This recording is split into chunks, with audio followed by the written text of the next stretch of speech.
Didn't take long for it to be Monday here at Main Street Sports Today, presented by the Tennessee Orthopedic Alliance of Columbia. I'm Maurice Patton. That guy we've not seen for a couple of days is Wade Neely. Hopefully, he's rested and refreshed after a couple of days off. And like I said, welcome to the Monday Mirror, emphasis on Monday, because things were a little hairy about 3 minutes ago. Yeah. Mondays, no matter where you've been, no matter what's been happening lately, Mondays have a way of being, well, Mondays. There we go. Ain't no doubt about that, partner. Exactly.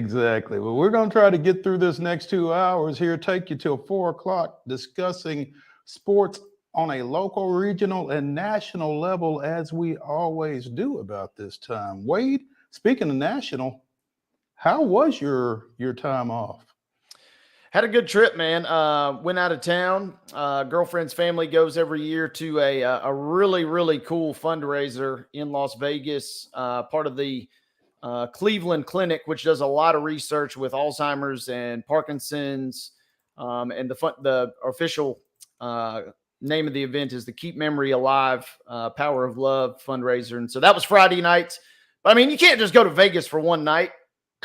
So I mean, if you're going to go, you might as well get your money's worth a little bit. So we enjoyed the weekend, and it was good. But yeah, a lot of money raised on Friday for that event, and there were some cool folks in attendance. And Vegas never disappoints. But it was time to get back. There is a point too where you can be in Vegas too long, and we were definitely approaching that threshold. So glad to be back. Feel like I'm a little out of the loop with you guys, but we'll do our best here for the next two. You know, whoever came up with the phrase "great place to visit" wouldn't want to live there. Likely had Vegas in mind.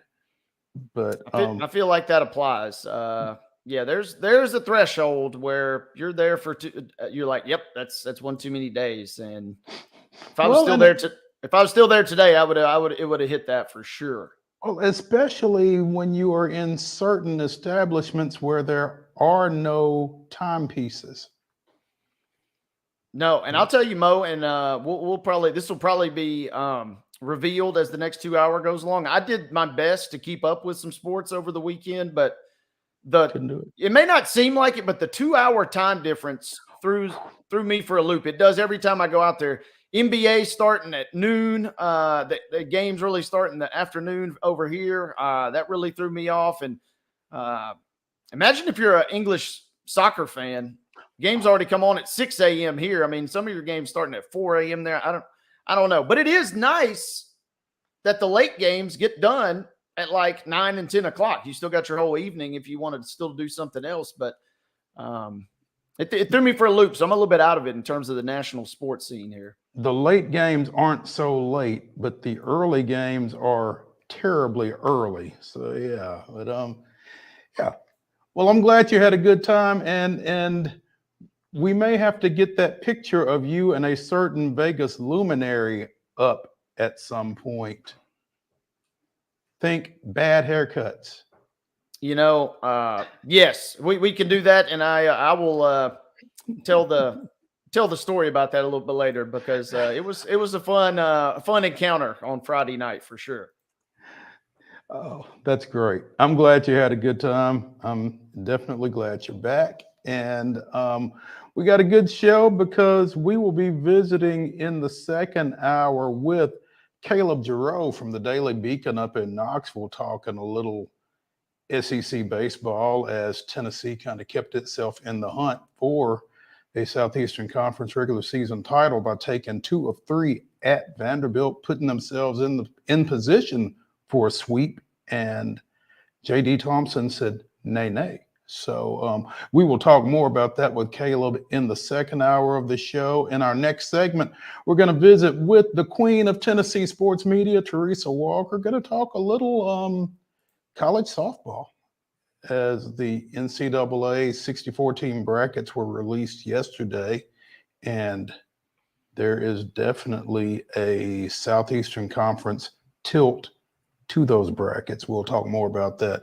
as we said, with TERESA in the next segment. We also have A little Major League Baseball to talk about. We've got we'll probably talk a little NBA. We have to, Wade, talk some water polo.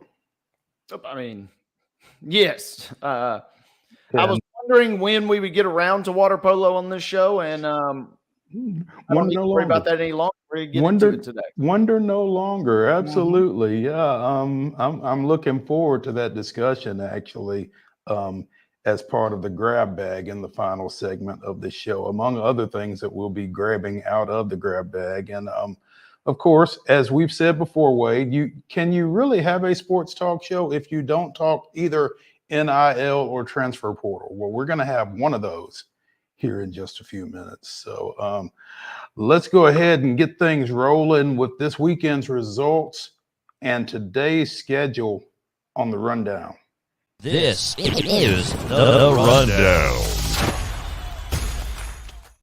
Hey, folks, the Monday Rundown is brought to you by Zion Christian Academy. ZCA offers a faith-based, Christ-centered education right here in Murray County. So give them a call today at 931-388-5831 or visit zioneagles.org to schedule your appointment today. Zion Christian Academy, prepared for college, equipped for purpose.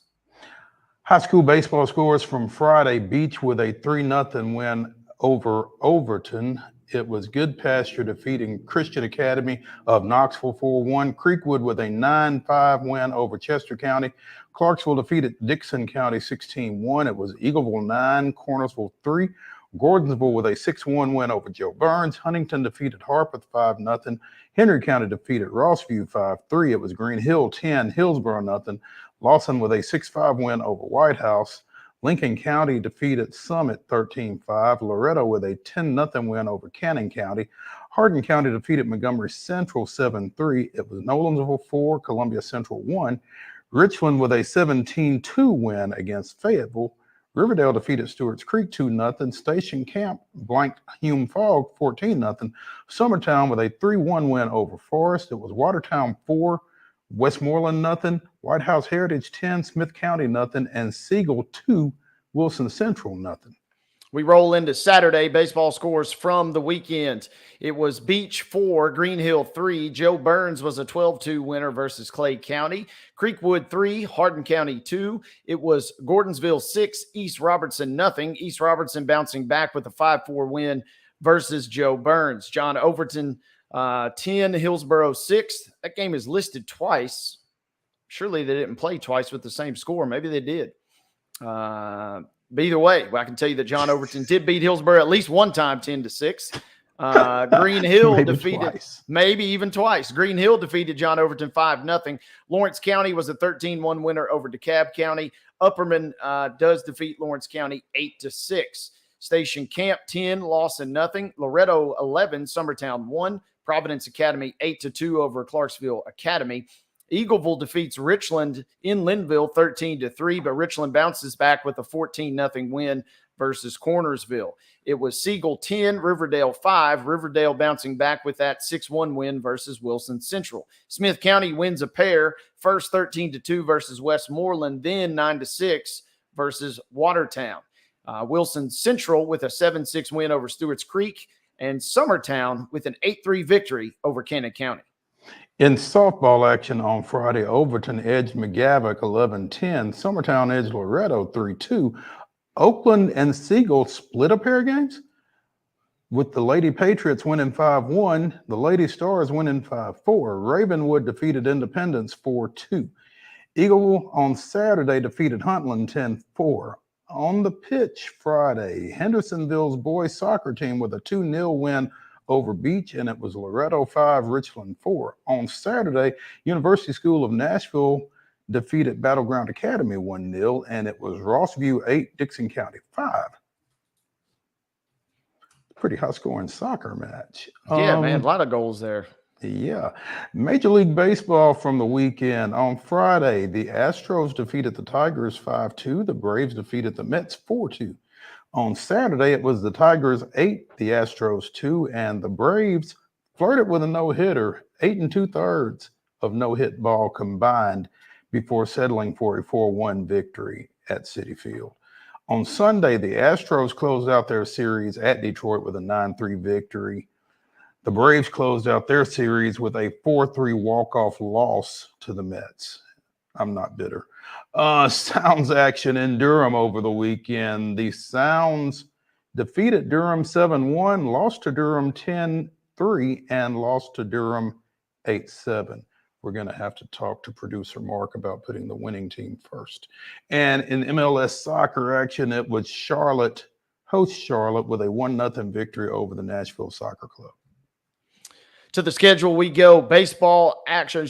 Baseball is off tonight, but we do have softball action, and we got a lot of games, so let's get to them. 5 p.m. tonight, Hume Fogg is traveling to Greenbrier. Houston County will be at Wayne County. Loretto is at Community. Waverly visiting Cheatham County tonight. East Robertson at Gordonsville.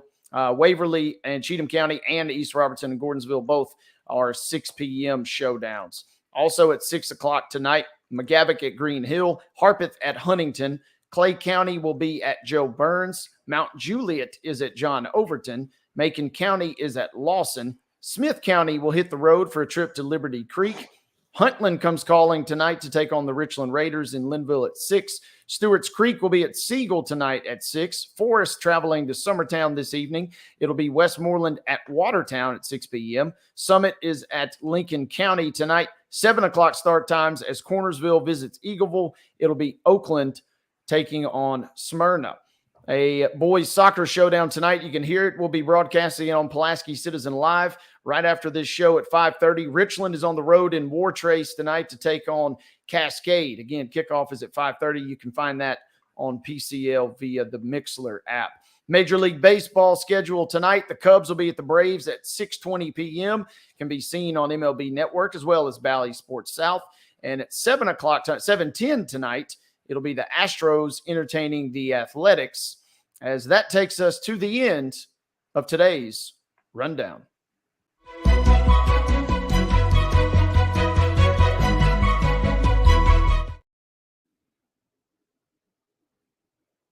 To you as every day by Piggly Wiggly over in Neely's Mill here in Columbia. Be sure and check out their delicious daily deli lunch and dinner options, as well as their hand-cut meats, and everything is cost plus 10% at the cash register.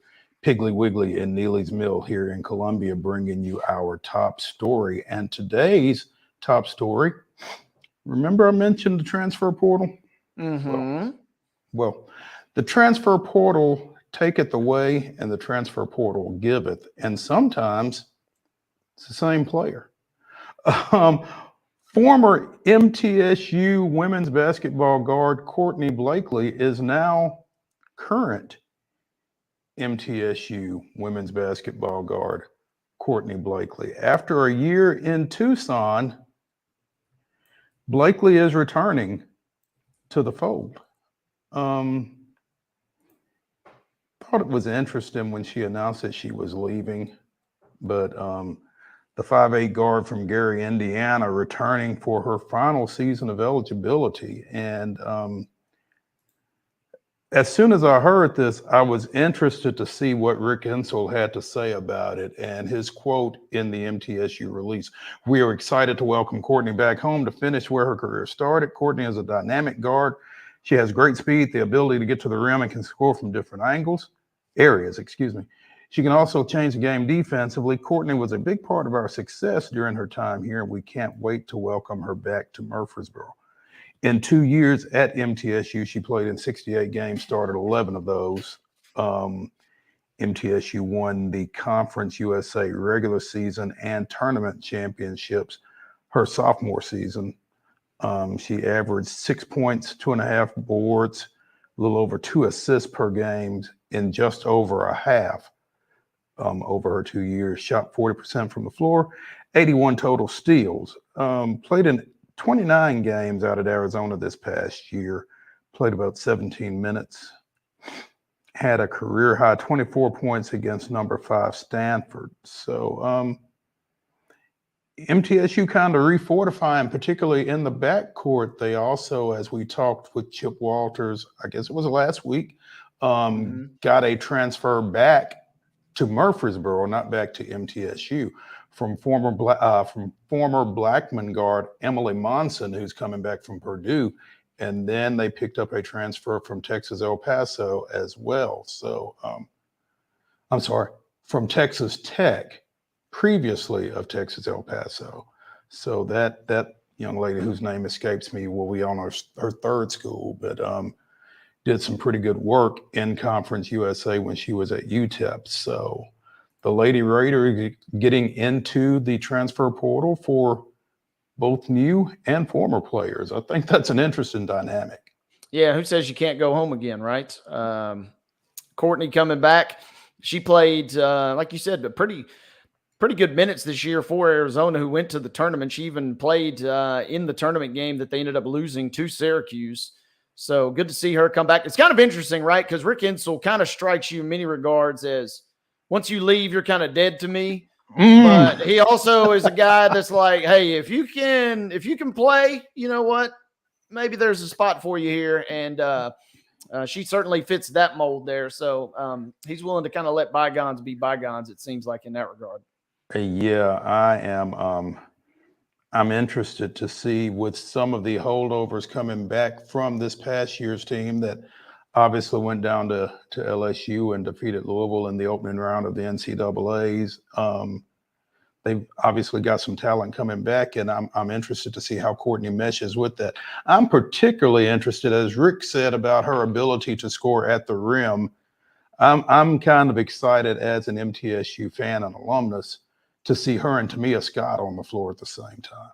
So it's going to be some getting up and down the floor, I would think, for the Lady Raiders.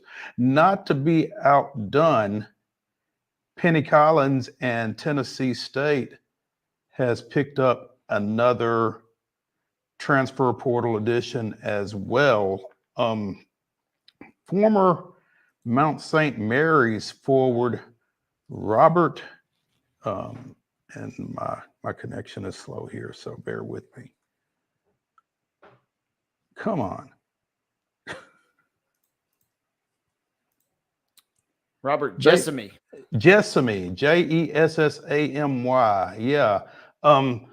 A Philadelphia native, again, transferring from Mount St. Mary's into the TSU program. And I believe he is one of 11 transfers at this point for TSU, which was hit pretty hard by kids going into the portal. And now they have, again, refortified their roster with guys coming out. So they are having to shift gears in a hurry there. Coach Collins spoke to that, as we mentioned last week at the Coaches versus Cancer breakfast a couple of weeks ago, about how the portal had really kind of taken its toll on his roster. And he said that he had 12 openings at that point. That was a week ago Thursday. And it seems that he has filled most of those. So congrats to Coach Collins and his staff for getting things reset in a pretty big hurry. And that's a program that,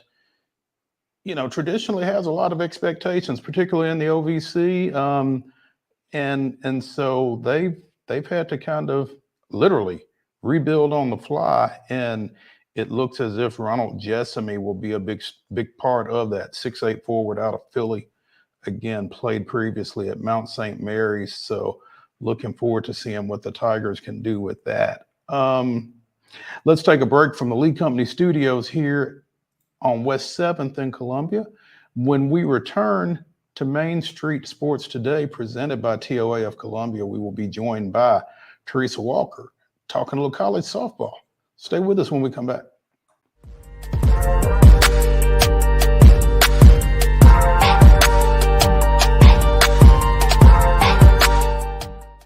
Nashville Sounds Baseball is back in Hit City for the 2024 season. Spend your nights and weekends at the ballpark with weekly giveaways, fireworks shows, throwback deals, live music, and more. Top talent will take the field at First Horizon Park against the AAA Minnesota Twins, Baltimore Orioles, Atlanta Braves, St. Louis Cardinals, Cincinnati Reds, and more. Tickets start at just $10 and are available now at NashvilleSounds.com. We will see you in Hit City. Whether you're an athlete or a weekend warrior, when it comes to your performance, don't settle for anything less than excellence. We're proud to announce that Mid-Tennessee Bone and Joint Clinic is now Tennessee Orthopedic Alliance of Columbia, where we are redefining sports medicine and orthopedics. Tennessee Orthopedic Alliance's team of expert sports medicine physicians understands the unique demands of your body. TOA Columbia specializes in personalized orthopedic care, offering state-of-the-art treatments for everything from sports injuries to joint replacements. Learn more at toacolumbia.com. With Lee Company technology, the best handymen are hands-off. Lee Company techs have been using visual findings and other smart technology tools for years to add transparency and virtually take customers along. You see what we see, whether we're in a crawl space or on a roof. With Lee Company, technology helps us help you, no matter what's happening in the world or at your house.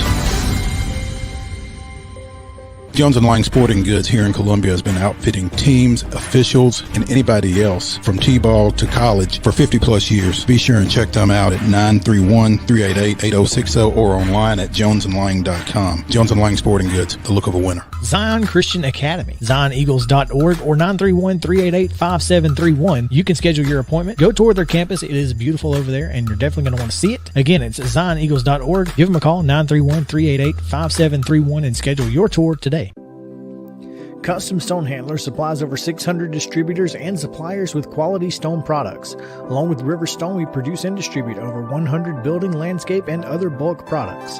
Our goal is to provide quality products, service, and partnerships to ensure our customers' success. We firmly believe that the measure of any person or company is how they treat other people and customers. Give them a call at 931-490-4990 or visit CustomStonehandlers.com. A game without a crowd is just a scrimmage. A performance without an audience is just a rehearsal. Without your presence, high school sports and the performing arts aren't possible. Ensure that these essential extracurricular activities continue to enrich the lives of students in Tennessee. Purchase a ticket to your local high school's game or performance. This message presented by the TSSAA.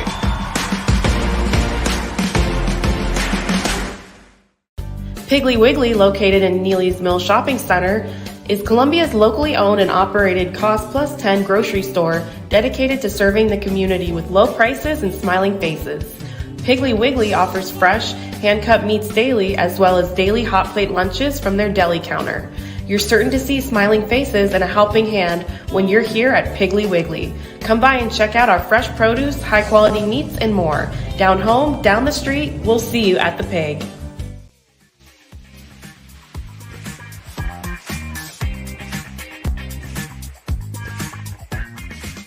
Welcome back to the Lee Company Studios here on West 7th in Columbia for the Monday Mirror edition of Main Street Sports Today, presented by the Tennessee Orthopedic Alliance of Columbia. I'm Maurice Patton, joined by Wade Neely, and now joined by the queen of Tennessee sports media, TERESA M. Walker of the Associated Press. And TERESA, we're going to go in a direction that we don't often go in with you, but you're the queen, so nothing's too big for you to handle.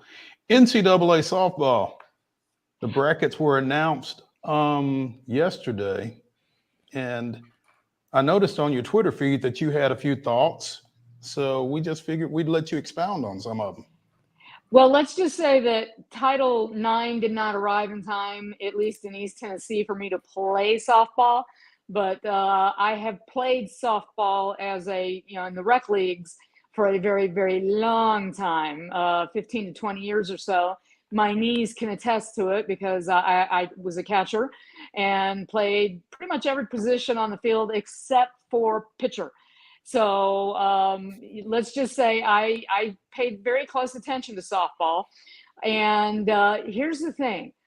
Every team in the SEC made the field of the NCAA tournament. Excuse me. Every SEC program that fields a softball team made the bracket. And the top two seeds are teams that are programs that are joining the SEC come July 1st in Texas and Oklahoma. And then number 3 national seed, highest seed ever, the University of Tennessee with the Lady Vols. So it's like, just when you think SEC competition, no matter the sport, isn't tough enough as it is, hello fuzzy, here comes something else, and it's Yep. softball.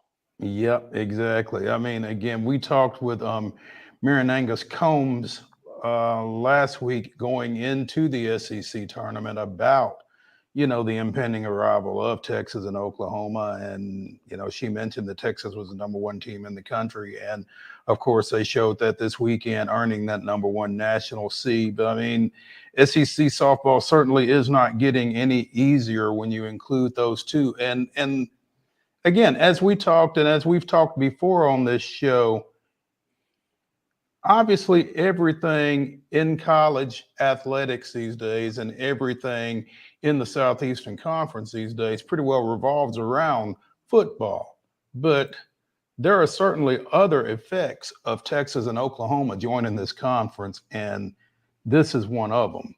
Again, you've got the top 3 national seeds will be 2024-25 members of the Southeastern Conference, and it looks like more than at least half of the national seeds, the top 16 seeds, or the top 16 teams that will be hosting regionals this weekend are SEC teams.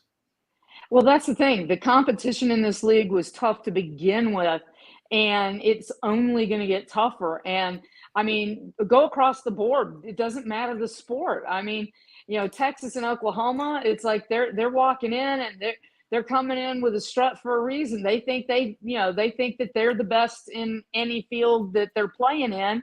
And when it comes to softball, they absolutely are. And and for Tennessee, the Lady Vols, they win back-to-back, regular season titles. And, now they're hosting this weekend. And if they win the super regional, Alabama. So it's like, it doesn't ever get easier. I mean, now it shouldn't when you're trying to win a national championship. Absolutely. But it just seems like if the SEC has not got these programs ready for this time of the year, nothing will, because they've already faced these teams over and over again through a murderer's row in softball or women's basketball, men's basketball, name the sport, it doesn't matter. Exactly. And again, as you go through this bracket, the host teams for this first round of the tournament, the 16 hosts, 8 of them are from the SEC. And that's not counting Texas and Oklahoma. And let's just wait in a couple weeks when, after the baseball tournament, SEC tournament, and the national seeds are announced for there. I mean, Tennessee on baseball, they're number 1 in the country. So, you got to be thinking they're going to be hosting. So it's going to be very, very interesting to see what happens here as we move forward. But again, for softball, it ain't easy. It ain't getting easier. Yeah. Let's pump the brakes on the baseball because we got Caleb JARREAU coming on in the second hour. So don't steal too much of Caleb's thunder there. But yeah, you mentioned it, Teresa. 13 of 13 SEC programs are in the college, the 64 team bracket. Conspicuous in their absence is Vanderbilt. They don't have it. They are bringing volleyball online next year, though. I have asked this question of many a official over the decades at Vanderbilt, and what I have been told is that they're landlocked over there, and that's a problem. And with volleyball is going to be moving into what had been the practice gym off of inside Memorial. When they build that new building on the other end zone, that they're, men and women, they're getting their own basketball practice gyms, and that new one or the old one's going to go to volleyball. So they're squeezing them in, and they've hired a coach, and they're gearing up for 2025.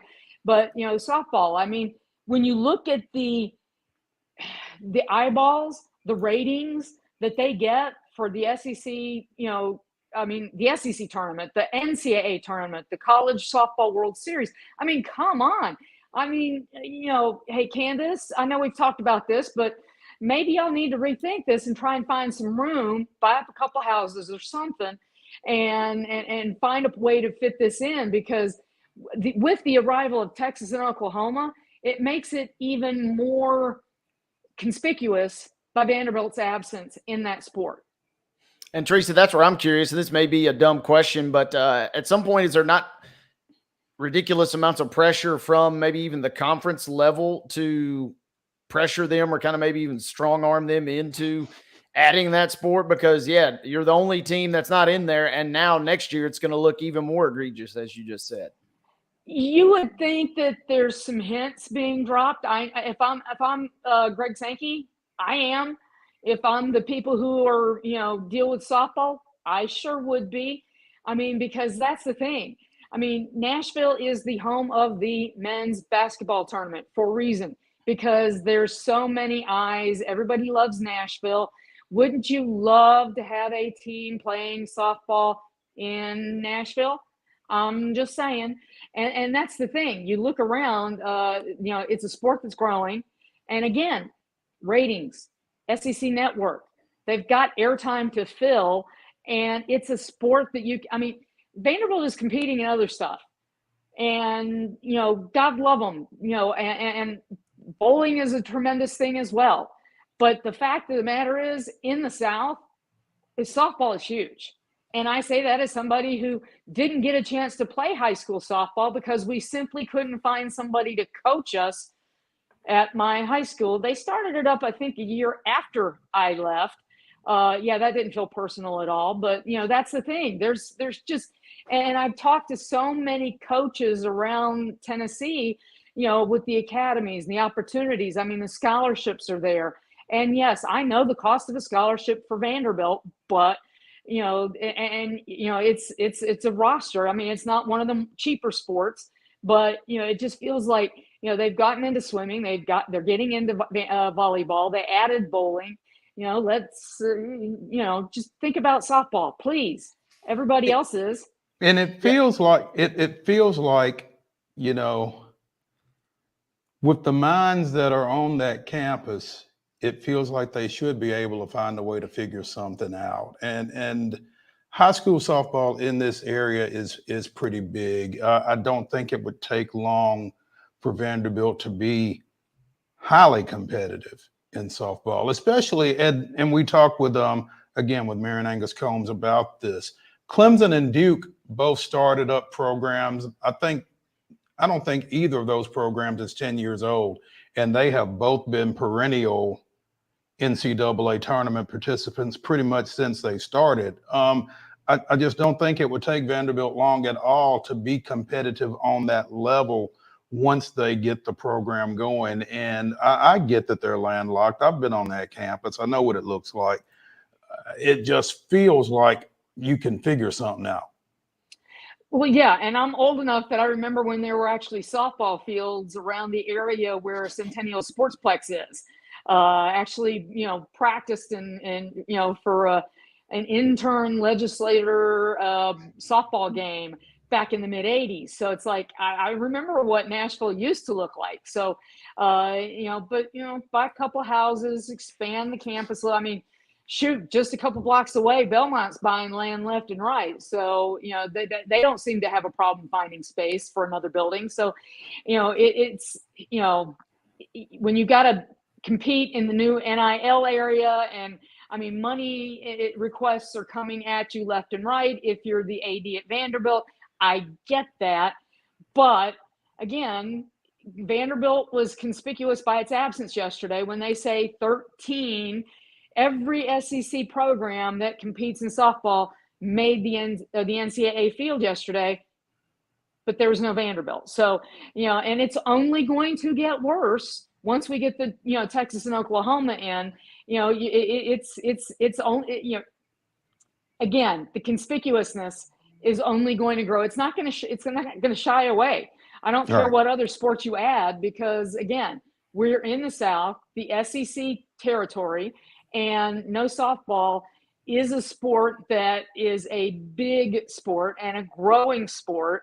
I can't tell you how big it is. I mean, if I had a daughter right now, I'd certainly be teaching her how to play softball. That's for sure. Yeah. Teresa, we watched the SEC tournament this past week down at Auburn, first couple of days. Tennessee gets bounced in its opener. As you mentioned, they won the regular season this year. They won the regular season last year. They fall to number 8 LSU in their opener. Still managed to get the number 3 national seed. Don't think they were going to move up ahead of either Texas or Oklahoma, regardless of what they did at Auburn, probably. But, what would you feel like the impact is of losing that opening round? And I will tell you that I think that there are some coaches in various sports that feel like, maybe the rest is as important as the tournament title, and maybe more so in terms of the big picture. Well, it never hurts to have, before you go into a tournament where your next loss could be your last loss, it's never a bad thing to get that reminder of just how painful a loss is, right? I mean, in basketball, John Calipari, one of the things that made him unpopular at Kentucky, among many things, was his, the idea that he wasn't a big fan of winning the SEC tournament because it meant playing on Sunday, getting your NCAA tournament berth, and then having to do a quick turnaround. Too often seeing his Kentucky team stuck on a Thursday with, so very fast turnaround. And I do remember the Pat Summitt theory that, losing is never a bad thing if it teaches you just how much it hurts to lose. And now Karen Weekly has got that little bit of a reminder. They got a little bit of rest, a little bit of practice, a little bit of preparation time, take care of whatever you have to finish up to wrap up the school year, school-wise, and get busy to be prepared for the regional that starts on Friday. And that can be a good thing because, yes, would it have been nice to have hoisted another trophy? Yeah, but let's be honest. For the Tennessee Lady Vol softball program, there's one title that they've been chasing that matters most of all, and that's the College World Series title.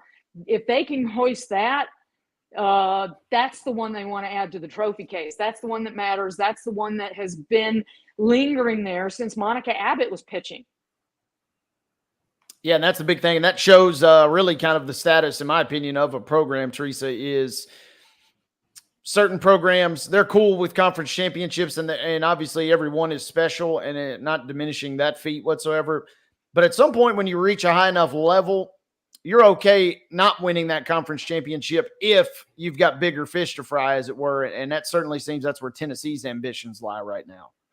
Absolutely. I mean, that's the thing. The bar has been raised back to, it's been a while. Let's be honest. Tennessee Lady Vol softball had struggled for a bit, and they've certainly bounced back each of these last 2 years. But as good as they were last year, they are better this year. I mean, Kiki Malloy, she's fun to watch. Okay. When she's at the plate with a bat in her hand, it's fun. They've got pitching, and that is a fun program to watch. And they've got just as much right as Texas and Oklahoma to be thinking, you know what? We can go to the College World Series and we can pick up that trophy, and we can finish off a season with that in our hands. So I'm not worried about what happened in the SEC tournament. I'm not at all, because Karen Weekly, I think, will get their minds refocused a bit and get them looking to what matters next. And that is the thing that's missing. And that's what they're chasing now next. They put themselves into position to get that number 3 seed. And now it's time to go do something with it. 13 teams made the tournament field. In your mind, Teresa, how many advance from that 13 to super regionals? Ooh, that's a good question, because, that's where home field advantage helps only so much. Weather is going to play a part, pitching, but you know what? I just think that this could be an SEC heavy. SEC teams maybe knocking out SEC teams is the only thing that keeps teams from, having a very SEC field once we get to the softball college World Series. Yeah, That's all an 13 of them ain't making it to Oklahoma City, that's for sure. No, all Well, 13 of them no. aren't going to make it to Oklahoma City. And it's interesting that you make that point, Teresa, because, as you scroll through here, you mentioned Tennessee and Alabama matchup in the Super Regional. And to be fair, it looks like that's the only potential all SEC Super, I guess. See, that's the So- thing.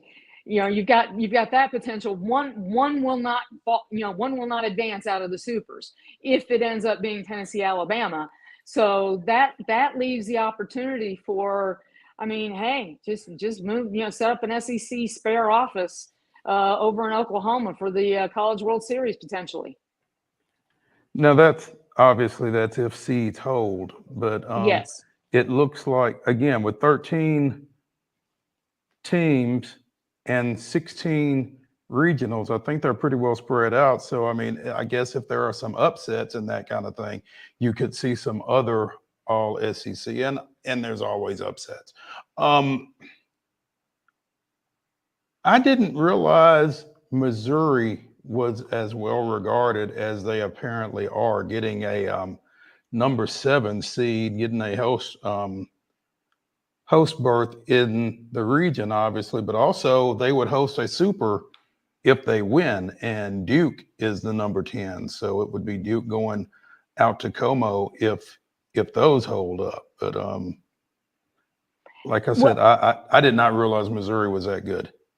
Same here, but that's the thing. SEC programs have invested in softball and put the money there to help these programs grow and build and become the best in the country. So I'm not too surprised. Now, I know that Auburn is having to go to Florida State, where Chattanooga is as well. So that's going to be a very interesting regional to watch. But I'll have to admit, I haven't had a chance to study the rest of the bracket just yet. But that's the thing. You've got one regional or super regional that could potentially be SEC on SEC crime, but that leaves the path open to just fill it up. And so let's if I'm Greg Sankey and the folks in the SEC office, I'm saying it's all good, baby. It's certainly going to be intriguing to watch. Again, when you get all 13 teams through like that, the obvious question is, how many can you put in supers, and how many can you get to Oklahoma City? And I think that's going to be the intrigue if you were an SEC fan watching softball this weekend. How many of these teams can make their way to that next step and into super regional play next weekend, where it's best of 3 there. So certainly we'll bear watching, and we'll be watching. So Teresa Walker of the Associated Press joining us here on Main Street Sports today. Teresa, when it was, as we were planning the show and we mentioned that you were going to be on, our co-host, who is not with us today, said, you might want to ask Teresa about the Grizzlies. So I'll ask you about the Grizzlies getting the number 9 pick in the lottery yesterday. I don't know what that means. The Hawks got the number 1 pick in the lottery. I don't know what that means. In fact, I tweeted, of all the years for the Hawks to get the number 1 pick, it's this year when there's no clear-cut number 1. No, it's not like last year when, of course, as soon as the Spurs got the number 1 seed or pick, you're thinking it's Victor Wembanyama. There is nothing like that. In fact, the Grizzlies went into the draft kind of sitting at 7th. And this is after an injury-riddled season, guys. They started 50 different lineups in 82 games. My God, Taylor Jenkins should have been a coach of the year finalist simply for playing that kind of Scrabble with his roster. So they went in with the odds to be 7th. They actually had some decent odds to move up. They instead fell 2 slots to 9th. I won't be surprised to see if they maybe trade that spot, because they're in a good position. They literally just needed to heal guys up, from John Morant, Marcus Smart, Desmond Bain, return late in the season, make sure that nothing happens to Jaren Jackson Jr. this offseason, get people back. And, I've seen Dalton Connect maybe, listed to them, but they could really kind of use a big man. And the problem is, it's not easy to find big men who can run the floor the way the Memphis Grizzlies need a big man to run the floor. It's why they traded Jonas Valanciunas to New Orleans for Steven Adams, who has missed a year and a half with an injury. So it's going to be very interesting to see. They've got 3 draft picks. I will not be surprised at all if their GM trades that number 9 for something else. It's going to be fun. But yes, they never, the only year that I've seen them truly move up in the draft was the year that John Morant was available, and they jumped up to 2. And my husband actually asked me yesterday, what would have happened if they jumped to 1? I said, well, 1, it never was going to happen with Memphis because I've never seen it happen. And then 2, number 2 took the decision out of their hands, made it easier. I still think we end up looking back on the 2019, I think it was 2019 draft with Ja.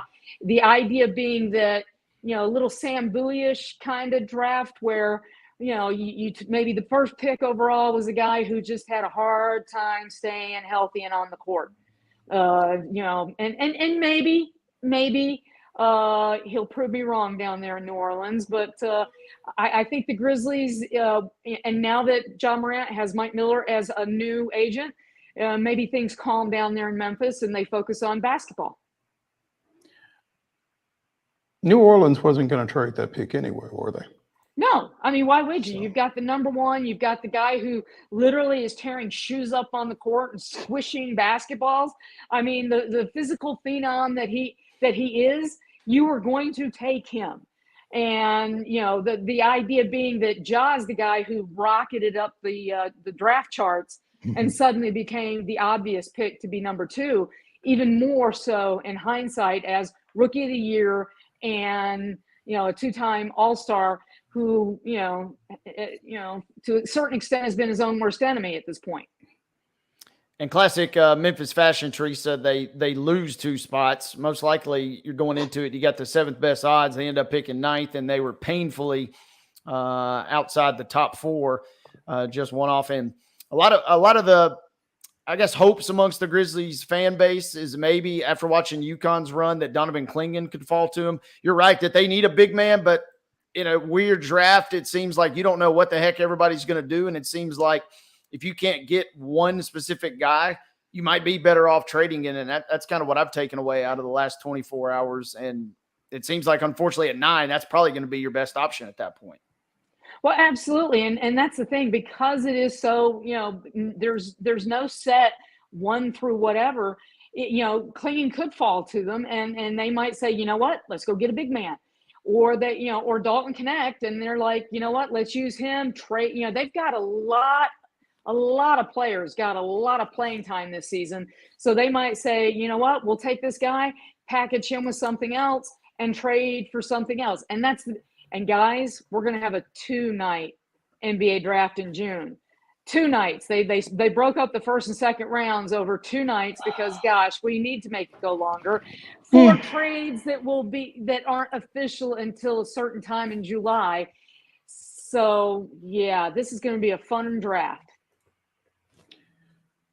2 rounds, 2 nights. Yep. And the funny thing is the NBA draft, the picks come in quicker. So it goes much faster than the NFL draft. So I don't know why, you bump it to 2 nights like that. Well, lots of filler talk, lots of highlight talk, lots of, analyzation and more talking heads, more ad sales is probably more money is at the end of the crux of the issue, I would imagine. Yeah. Yes. Goodness gracious. And I think that's one reason why the NHL draft is pushed to that. I think it's going to be like Friday, Saturday for that weekend as well. So, it's so interesting. Yeah. Teresa Walker of the Associated Press joining us here on Main Street Sports Today, presented by TOA of Columbia. Teresa, we appreciate it, and we will catch up with you soon. Sounds good. Take care, guys. Thank you, Teresa. When we come back to the Lee Company studios, it is time for MON-STARS, and I will warn you, at least one of us is ill-prepared for this segment. So. I just got back.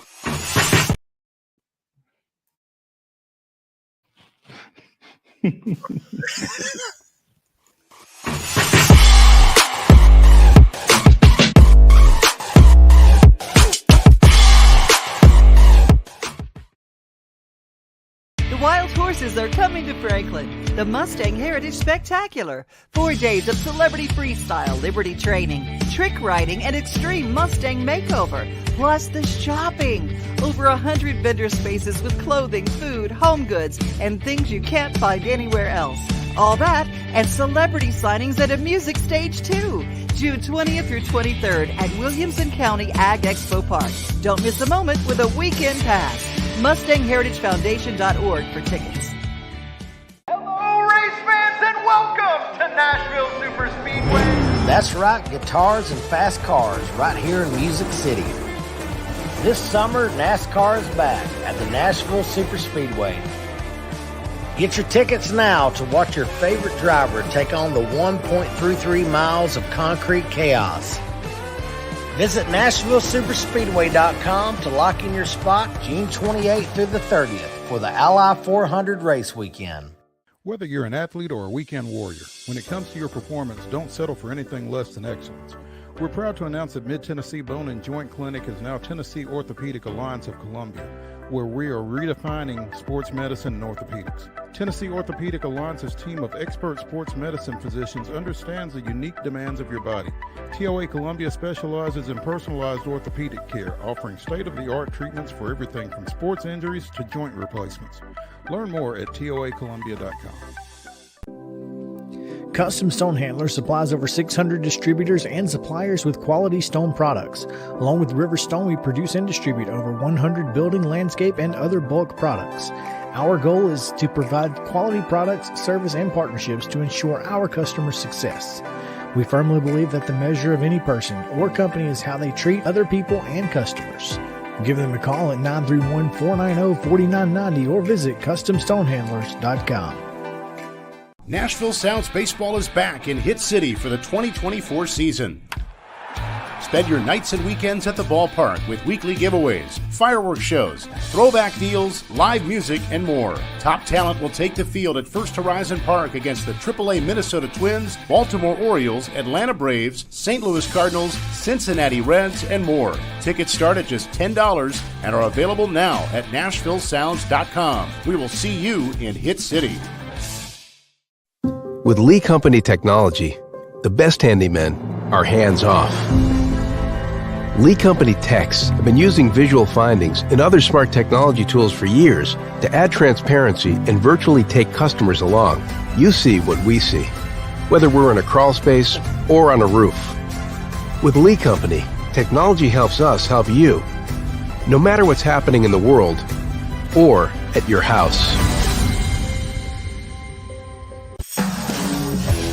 We thrive under the lights. A city of performers. Putting on one heck of a show. Headlining night after night. Welcome to Smashville.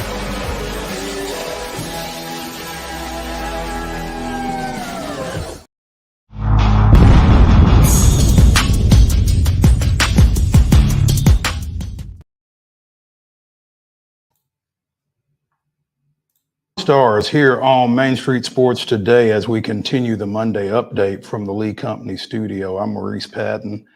That's Wade Neely. And we are going to give you our top individual performers athletically from the weekend. So, and as Wade was saying on the way out, he just spent the weekend in Vegas, and I've spent this Monday trying to get ready for this show and not doing a great job. But Wade, let's do this thing, and we'll go preps to pros, or at least I'm going to attempt to go preps to pros. But I got to give a shout out to local standout pitcher for the Richland Lady Raiders. They have advanced to the region tournament tonight, as we gave you guys during the rundown. But really, they've done it thanks to the performance from senior Ava Schrader. And Schrader was really at her best last week in the district tournament. She had thrown a complete game 2-hitter in their first win of the week versus Cornersville. And then she followed it up in their district championship game with a complete game shutout. But that's not all she did. Ava also had a home run, and she drove in all 3 of the runs as Richland did defeat Cornersville in that game. And Ava Schrader, thanks to her dominant performance in both of those games, is my first MON-STAR. Fantastic effort for what's been a really good player for the Richland Lady Raiders the last 4 years. That's a great week for Miss Schrader, and so congrats to her. I'm going to stay in the softball realm, stay in the prep realm as well. Ashley Coble out at Zion Christian signed last fall with South Alabama. In her previous 2 games, she had thrown no hitters. In Saturday's TSIAA championship game against Clarksville Christian, she settled for 2 hits over 4 2/3 innings, but she struck out 11. And her coach, Russ Adcox, took her out with 2 outs in the 5th with the 11-run lead. They were getting ready to invoke the run rule, so took her out, let the crowd recognize her for her 5 years that she had spent out there and playing at a high level. But Ashley Coble, 11 strikeouts in 4 2/3 innings in Zion Christian's 11-0 5-inning win over Clarksville Christian for the Tennessee State Independent Athletic Association softball championship, their 3rd in 3 years. Congrats to her. Yeah, super congrats. Putting up monster numbers. I mean, MON-STAR numbers. Yes. Double-digit strikeouts is automatically going to put you in the realm of a MON-STAR. Absolutely. Nomination. You're number 2? Number 2, let's go preps to pros, but we'll go in the middle here. But we're not that far removed from preps. I got to give a shout-out to former Summertown standout, now UT Southern standout, Hannah Lindsay, who was named the SSAC Freshman of the Year. And she had such a really, kind of quiet. I didn't hear a ton about her because Giles County had a couple of former Lady Bobcats on their team. I was really kind of keeping tabs on this year. But Hannah did a great job this year at UT Southern. She was 417 batting average, 550 slugging percentage. She led the team in a lot of offensive categories. Let's see, 13 of her hits went for extra bases. She had 9 doubles, 3 home runs, and a triple. And she led the team with 43 runs scored in her first season as a Firehawk. So we got to cover her as a prep standout, and it was kind of cool seeing her continue as she was named the SSAC Softball Freshman of the Year. Solid.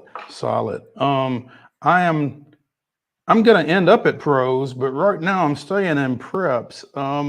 Columbia Central won its 2nd girls rugby state championship in as many years over the weekend. And one of their standouts is Kiana Edwards. We had an article back around Thanksgiving, I guess. Kiana's a senior. She went and played internationally for Team USA over in New Zealand over the holidays. And really a fantastic rugby player, just kind of scratching the surface. She came to the sport late, as a lot of people around here have and are. But she had 4 tries, which is like a touchdown in football. She had 4 of those Saturday in Columbia Central's 74-14 win over Father Ryan in the state championship game. 6 different Columbia Central players scored tries, and she was one of 3 that had multiple tries. And she earned MVP honors for the game for her performance. So Kiana Edwards is my 2nd MON-STAR. Big time performance on the pitch, I believe. I believe it is the pitch, yeah. And I will tell you this, some of these emerging sports, as the TSSAA has referred to them. Girls rugby isn't on their radar really, but it's kind of cool to see these sports that, you know, we didn't necessarily grow up watching, those of us of a certain age. And so it's nice to see some of these athletes branching out and doing some things that we're not used to seeing them do. And it's a lot of fun to watch. So if you get a chance to go watch one, do. Columbia Central will be playing in a national tournament up in Wisconsin this weekend. Don't go to that, but check them out when you get a chance. Like I said, it's a great sport, a lot of fun. Big props. Number 3 coming in. Did get to catch a little NBA over the weekend, and wow, what a wild series between the Timberwolves and the Nuggets. No team has won a home game yet, but we came into this series, and we have the 3-time MVP Nikola Jokic, who's doing Nikola Jokic things, but we really wanted to see how Anthony Edwards would show up in this series. And he's done fantastic work thus far. He had 43 and 44 in 2 different games, 19 and 27 in the other. So he's averaging over 33 points in the series. He's shooting 44% from 3, and he's over 60% from the field. This guy is delivering, and it feels like he's single-handedly keeping Minnesota in the series, which is crazy to think about because after 2 games, it looked like it was going to be a runaway in the series. But now they're relying on him in these last 2 games just to even keep it close after they fell yesterday. So Anthony Edwards, my pro selection here on Preps to Pros version of today's MON-STARS. My pro selection, and it's kind of a cop-out, I guess, but Marcelo Ozuna went 5 for 11 in the 3-game series at Citi Field this weekend. Drove in a pair of runs, scored 1. No homers for the Big Bear, but he's still leading the majors, I think. 12 home runs and 38, probably more than 38 ribs now. I think he's got 40. But as the Braves took 2 of 3 in the series up there, Marcelo Ozuna is my 3rd MON-STAR. So that'll do it for MON-STARS. That'll do it for the first hour of Main Street Sports today. When we come back to the Lee Company Studios here on West 7th, we will have more local, regional, and national sports talk for you. So come back to Main Street Sports today, presented by TOA of Columbia after this break.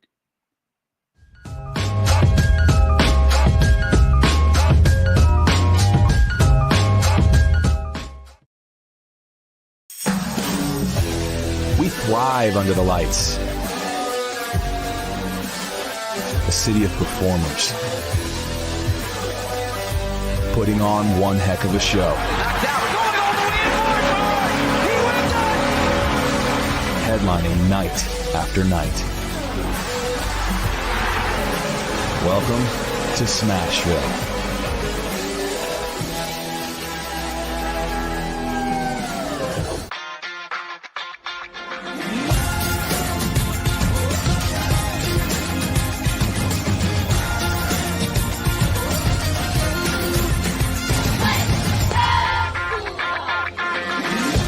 Whether you're an athlete or a weekend warrior, when it comes to your performance, don't settle for anything less than excellence. We're proud to announce that Mid-Tennessee Bone and Joint Clinic is now Tennessee Orthopedic Alliance of Columbia, where we are redefining sports medicine and orthopedics. Tennessee Orthopedic Alliance's team of expert sports medicine physicians understands the unique demands of your body. TOA Columbia specializes in personalized orthopedic care, offering state-of-the-art treatments for everything from sports injuries to joint replacements. Learn more at toacolumbia.com. With Lee Company technology, the best handymen are hands-off. Lee Company techs have been using visual findings and other smart technology tools for years to add transparency and virtually take customers along. You see what we see, whether we're in a crawl space or on a roof.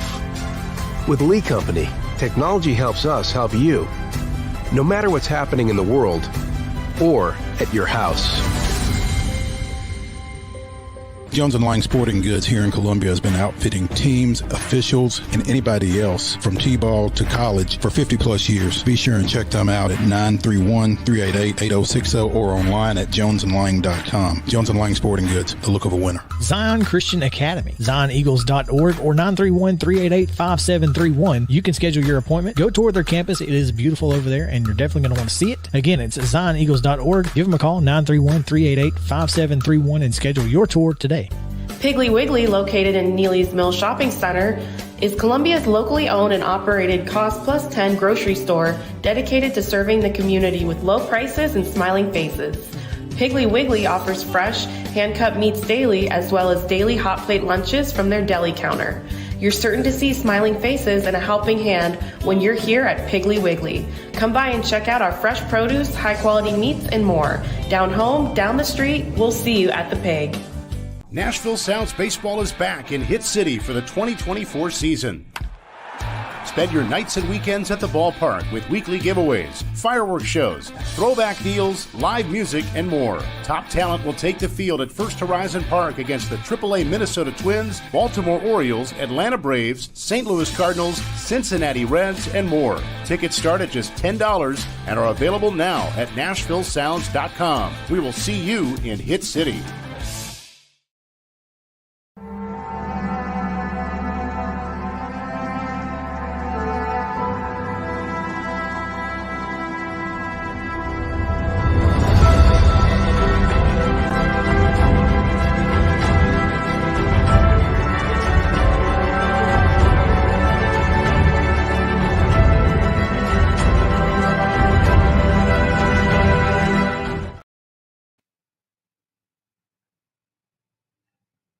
May 13th, 1942, Jim Tobin became the first pitcher in modern Major League history to hit 3 home runs in a game, going deep to lead off the 5th and 7th innings and hitting a 2-run shot in the 8th as the Boston Braves defeated the visiting Chicago Cubs 6-5.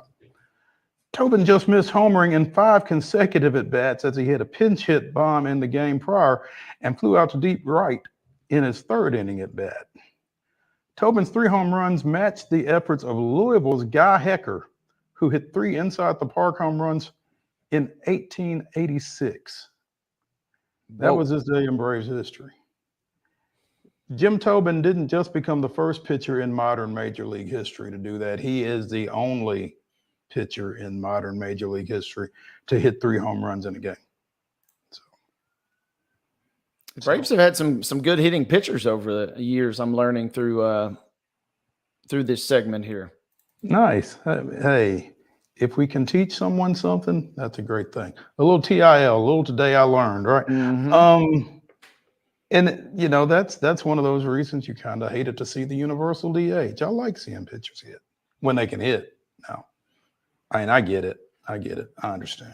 I just miss the pitchers on the bases with the jackets is really what I kind of miss too, just being honest. Well, and as Yao and I discussed when it was imminent that the National League was going to adopt the DH, I mean, if it keeps, say, a Marcell Ozuna in the lineup, then we're good with it. So we mentioned Ozuna and his weekend. He's moving from 5th to 3rd in today's starting lineup because Austin Riley is not in it after coming out of yesterday's game with that soreness in his side that was supposedly a precautionary move to get him out of the game. And hopefully it's just something that's going to be a couple of days and doesn't turn into a Sean Murphy situation where he pulled an oblique on opening day and has not seen the field since. So, you know, if you're inclined toward the Braves, just keep thinking good thoughts for number 27. As we mentioned, the Braves took 2 of 3 this weekend up at Citi Field. Man, that loss is going to sting, and it's probably good that Yao isn't on today because he was really on one after AJ Minter got the 9th inning last night. AJ Minter is not a closer. The Braves manager, coaching staff, whoever keeps trying to force him into that position. And I mean, to be fair, I don't know who else they had that could close when Raisel Iglesias isn't available after pitching the ninth on both Friday and Saturday. You're not going to throw him 3 days in a row. He can't throw every day. You know, you would like to think that Mentor is going to raise his game, and in the ninth, that doesn't happen. The numbers that were flying all over Twitter last night and this morning indicate that he is a different pitcher in save situations and in non-save situations. He's a different pitcher in the eighth and in the ninth. And I don't know, again, I'm not sure what the options were, but I'm not the manager either. And if those numbers are out there in the abundance that they were after the game and this morning, then I would like to think that the Atlanta analytics department has them as well. So while we're continuing to see AJ Mentor in those situations, for him to give up walk-off home runs to Brandon Nimmo is bothersome. Again, they got 2 or 3. You can't really expect more than that, but it's one of those, it's like those old math classes, show you work. And when you get the first 2, then you get greedy. And when you were up 3-2 going in the bottom of the ninth, you get greedy. And the Braves couldn't close the door, and specifically AJ Mentor couldn't close the door. And it's a little tough to keep watching. Yeah, not a good sitch. We've called his name too many times on this show. In that situation. In that situation. Have you read this story on The Athletic about AJ Minto and Nimmo? No. I'm loosely scanning it, but basically going in I'm making sure I get this right. Going into the weekend, I believe that Mentor, Nimmo was 1 hit, 1 walk, 6 strikeouts. And as a result, he even cited that particular matchup. He is basically, this is Nimmo, that is, he started altering his swing as a result of that. And it says, quote, it literally was years in the making. So I guess he knew something about that matchup was something that he needed to work on. He kind of cites, where is this here? Cites basically a rising 4-seam fastball, particularly from left-handed pitchers. So he wanted to shorten his swing. So he literally cites having bad at bats previously versus this guy for a reason that he started changing his swing. And it says it took him basically all the way to this moment. It looks like a really cool article that I'm going to have to really read more. It sounds. But it says it was basically, the sweetest moment for him because he got the payback, as it were, for the guy that really kind of had haunted him and then forced him to make that change. Wow. And to see the fruits of your labor, I mean, that is pretty cool. It's unfortunate as a Braves fan that it happened in that moment, but that's, I should have prefaced all that by saying, not as cool if you're a Braves fan, I suppose, but otherwise kind of a neat story. Exactly. Cool weekend for the Astros, 2 of 3. Look out now. Detroit. They got some 2 nice wins. Still got some work to do, but they got 3 games coming up. I believe it's 3 at least versus the Athletics, and they could, in theory, tie the Athletics in the AL West if they were able to get a sweep there, which is no guarantee by any stretch of the imagination. So kind of striding right along. It's one of those series, you win 2 of 3, and then you're sitting there looking at Saturday's 8-2, and you're saying, why couldn't we win that one and get the sweep? But I digress. The thing about playing the Athletics right now is if you can keep Mason Miller out of play, you got a shot. This guy's straight flamethrower coming in the ninth. And if you can put yourself out in front and take him out of the mix, then you certainly got a shot at closing some ground on the A's and maybe tying them up in the West, like you said. So certainly worth keeping an eye on. Eric Getty going to the mound for the Astros tonight. Ross Stripling, I didn't realize he was still playing. Well, he's only 34, but getting the ball for the A's in that one. So, back at Minute Maid, right? Yep, back at home. maybe jump on them early, get some confidence going, and kind of see if they can kind of keep things rolling. 5-2 on Friday versus Detroit, and then 9-3, as we mentioned in the rundown yesterday. Right. Bats didn't arrive till late, though, which was a little troubling. It was a scoreless game through 5 innings, and then Houston scored in each of the last 4 innings, including 4 runs in the 8th. So late offense, that may be a thing for the Braves, but it's something that Houston can't afford to rely on too much. But Kyle Tucker hit another home run yesterday. He's having a great season thus far. He's kind of holding down the fort right now while they try and figure out what the heck is going on up there. Verlander got the win. He struck out 8 yesterday, 2 hits over 7 innings. So maybe kind of starting to get some positive momentum. But yeah, this is not what you pictured, obviously, if you're Houston sitting here with 15 wins, certainly, but you certainly didn't think you'd be trailing the Athletics midway through the month of May. But a division game is a division game, and now they suddenly need these games a lot more than you maybe thought they would before the season started.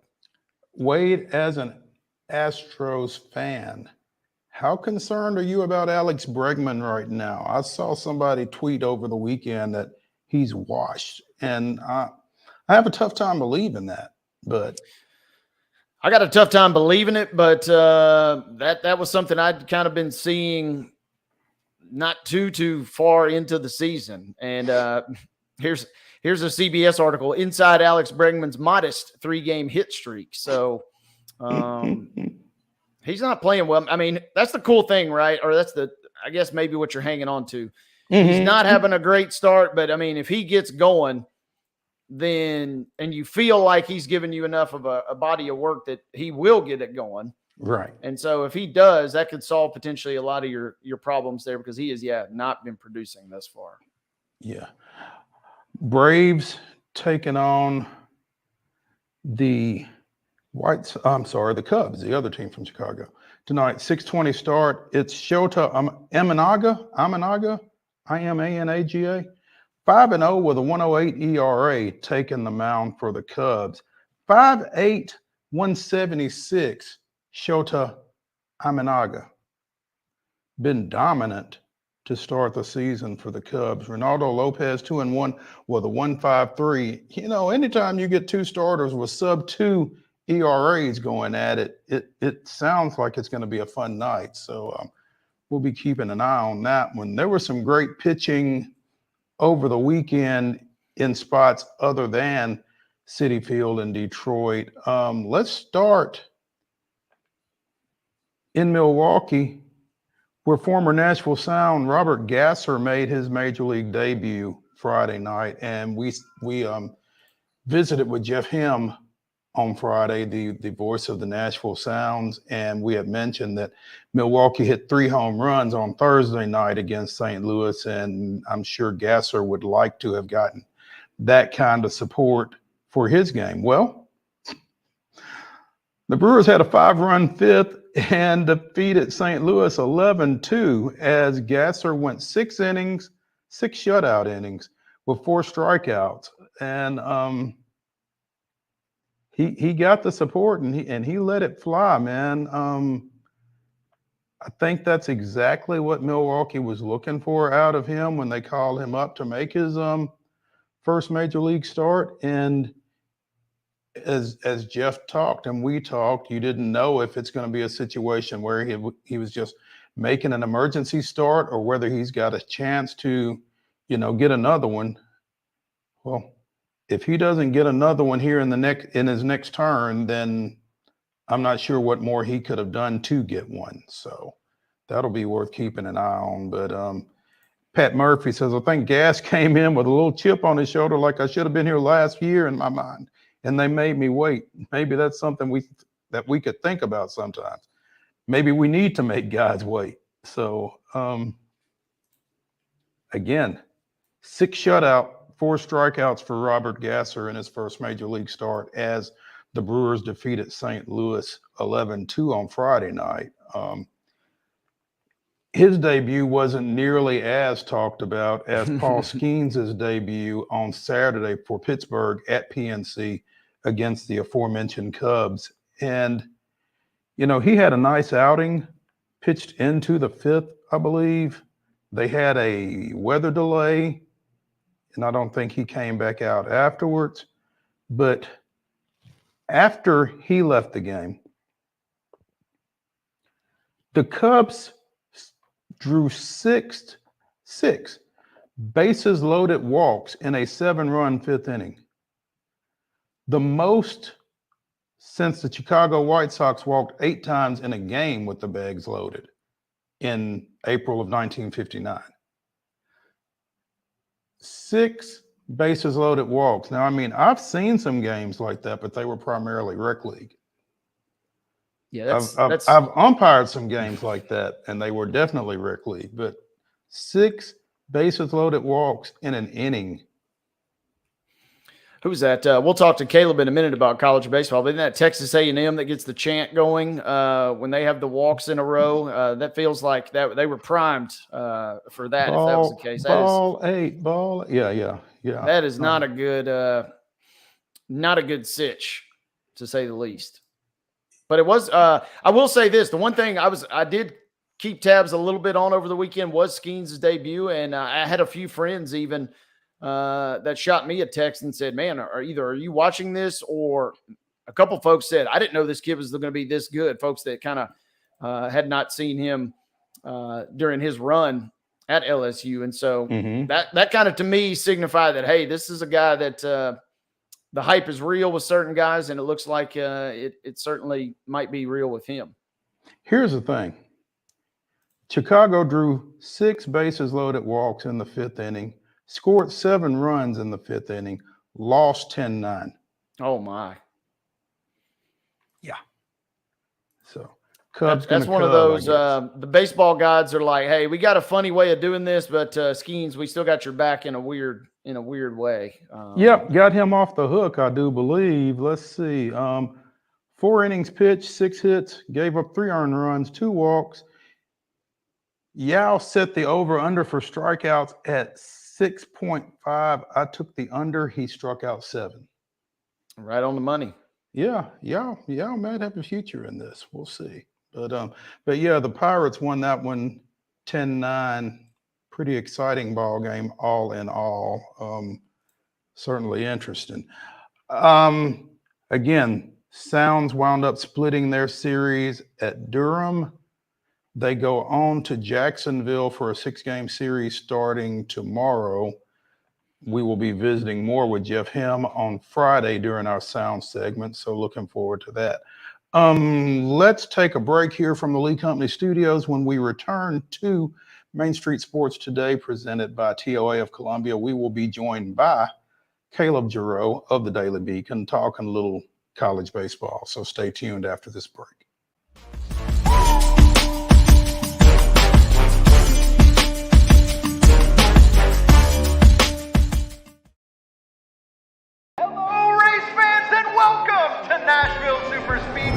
That's right, guitars and fast cars right here in Music City. This summer, NASCAR is back at the Nashville Superspeedway. Get your tickets now to watch your favorite driver take on the 1.33 miles of concrete chaos. Visit NashvilleSuperspeedway.com to lock in your spot June 28th through the 30th for the Ally 400 race weekend. With Lee Company technology, the best handymen are hands-off. Lee Company techs have been using visual findings and other smart technology tools for years to add transparency and virtually take customers along. You see what we see, whether we're in a crawl space or on a roof. With Lee Company, technology helps us help you, no matter what's happening in the world or at your house. Piggly Wiggly, located in Neely's Mill Shopping Center, is Columbia's locally owned and operated Cost Plus 10 grocery store dedicated to serving the community with low prices and smiling faces. Piggly Wiggly offers fresh, hand-cut meats daily, as well as daily hot plate lunches from their deli counter. You're certain to see smiling faces and a helping hand when you're here at Piggly Wiggly. Come by and check out our fresh produce, high-quality meats, and more. Down home, down the street, we'll see you at the Pig. Whether you're an athlete or a weekend warrior, when it comes to your performance, don't settle for anything less than excellence. We're proud to announce that Mid-Tennessee Bone and Joint Clinic is now Tennessee Orthopedic Alliance of Columbia, where we are redefining sports medicine and orthopedics. Tennessee Orthopedic Alliance's team of expert sports medicine physicians understands the unique demands of your body. TOA Columbia specializes in personalized orthopedic care, offering state-of-the-art treatments for everything from sports injuries to joint replacements. Learn more at toacolumbia.com. Custom Stone Handler supplies over 600 distributors and suppliers with quality stone products. Along with River Stone, we produce and distribute over 100 building, landscape, and other bulk products. Our goal is to provide quality products, service, and partnerships to ensure our customers' success. We firmly believe that the measure of any person or company is how they treat other people and customers. Give them a call at 931-490-4990 or visit CustomStonehandlers.com.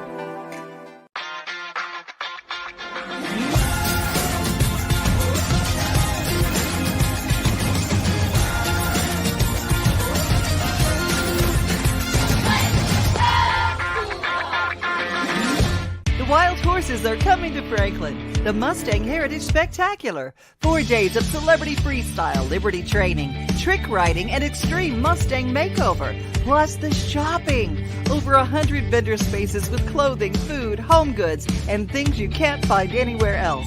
All that and celebrity signings at a music stage too. June 20th through 23rd at Williamson County Ag Expo Park. Don't miss a moment with a weekend pass. MustangHeritageFoundation.org for tickets.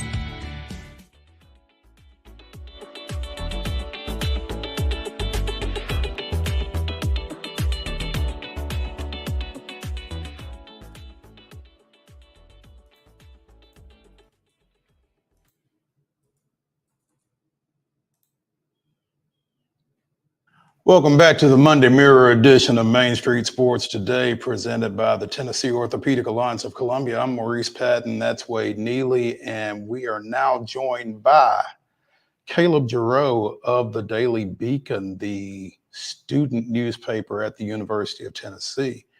Before we get into UT baseball, Caleb, you posted a picture last week, some point on Twitter, your name on some kind of a plaque. Tell us about that.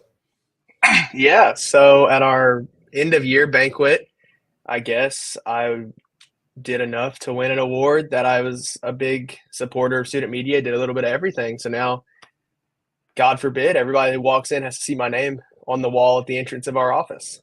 So join the likes of a lot of student media greats who have gone on to do great things after the Daily Beacon. So it's kind of cool, though, seeing your name on the wall every day. No pressure, right? Exactly, yeah. Yeah. Congratulations, Caleb. It's been fun watching your work, and I tell you, I don't know if I had been a journalism student, if I could have done what you've done in this short period of time. So congratulations and continued success. Tell us about Tennessee's first Southeastern Conference series as the #1 team in the country. Well, I think anybody who's watched SEC baseball this year was not surprised with what they saw on Friday and Saturday. Vanderbilt's starting rotation can probably stand up with most starting rotations in the SEC, but once Tennessee got to that bullpen, they really wreaked havoc. You had a Kavares Tears home run to seal one win, a Christian Moore home run to seal another. So Tennessee picked up that Friday and Saturday victory, and then you saw a very uncharacteristic game from Tennessee. Top 4 guys in the lineup went 0 for 15 in that Sunday matchup for Vanderbilt to sneak one there on Sunday. So as I'm sure you guys know, SEC baseball is the toughest premier league in this sport. So taking 2 of 3, at Nashville is a pretty good weekend series. The only thing Tennessee really wanted that Sunday win because it would have kept them tied with Kentucky for the top of the SEC. So right now, Kentucky has a 1-game lead on Tennessee sitting atop the SEC standings. If Tennessee and Kentucky were to tie, Tennessee would get the 1 seed in Hoover because they won in Lexington earlier this year. But Tennessee wraps up the season this weekend with South Carolina at home, and then Kentucky hosts Vanderbilt. So I wouldn't be surprised to see Tennessee and Kentucky both sweep this weekend. We might see that loss on Sunday against Vanderbilt be even bigger than it was. But no, J.D. Thompson the trend with Vanderbilt, anybody playing Vanderbilt knows that if you get that starter out of the game in 4 or 5 innings, their bullpen has been a ragtag bunch the rest of this year. So on Sunday, they did not get to the bullpen in time. When they got to the bullpen, it was a little too late and they didn't do anything. So Tennessee got 3 hits and it was a 3 for 4 day from Dylan Dreiling, and that was it. But top of this lineup really drives the balls this year. And as you said, when you got to the bullpen yesterday, it was with Devin Futrell, who had pitched really well in Vanderbilt's midweek win over Louisville. So, and I think he came in at 3-1 and got a 3-inning save yesterday. But like you said, those bullpen performances have kind of been few and far between, particularly in SEC weekend play for Vanderbilt. But they got it yesterday, and I would imagine, Tim Corbin kind of called out a little bit to their heart and their pride after losing Friday and Saturday, regardless of how they lost. The fact was they lost, and I would imagine there was some, are you going to get swept at home by these guys at some point? So, you feel like even as tough a season as it's been for Vanderbilt, at some point they're going to be Vanderbilt. So.